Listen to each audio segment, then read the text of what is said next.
to Dr. Sue Griffin.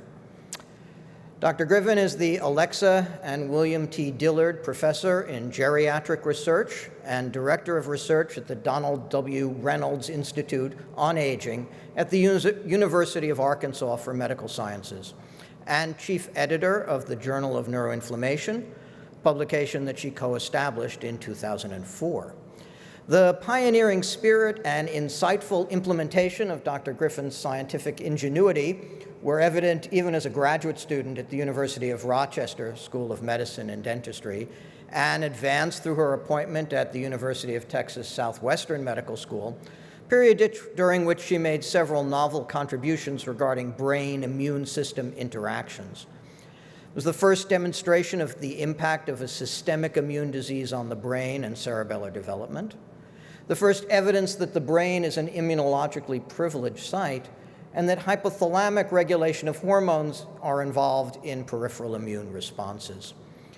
Commensurate with her move to the University of Arkansas for Medical Sciences in the late 1980s, Dr. Griffin began to elaborate the fundamental concept that would shape her research: the idea that frank neuropathologic manifestations of any neurodegenerative disease is more likely a consequence of drivers of pathogenesis than of the initiators of the disease, an idea that continues to gain acceptance.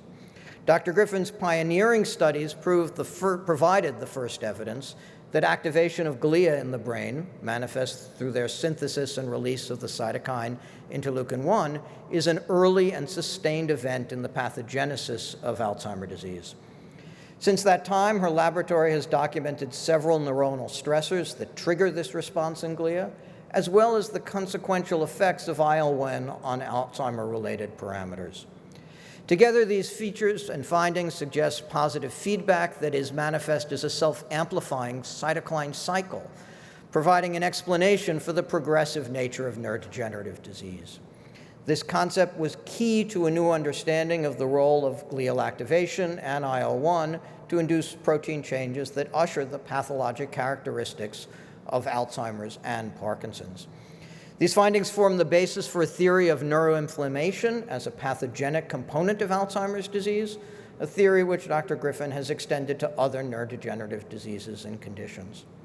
These contributions, along with countless informal efforts she's made to guide and support the field and its fledgling researchers, solidify her status as a worldwide leader in Alzheimer's disease research and neurodegeneration.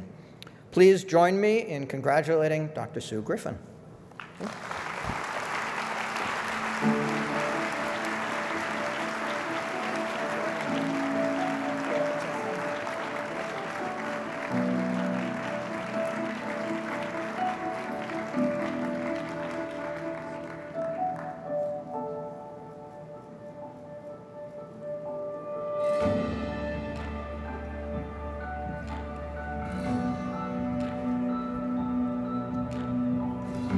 This is my true height, by the way.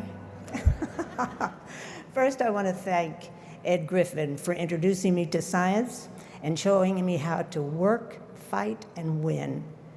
And the two genius boys who went to school with me, Marcel Morrison and Judy Head at Southwestern Medical School, my collaborators in science, and the NIA, Zavin Khachaturian, Maria Manorino, Tony Phelps, and especially Steve Snyder, at the wonderful Alzheimer's Association, the MSAC, working with Leonard Berg, and then being the chief person for inviting the geniuses who came after us and with us in MSAC as leaders and thought leaders in Alzheimer's disease. And at the University of Arkansas, especially Robert Marak, chief editor of the Journal of Neuroinflammation, and Steve Barger, my number one, Jen Shang, and all of the postdocs, the fellows, and the students, and the techs who made it all possible.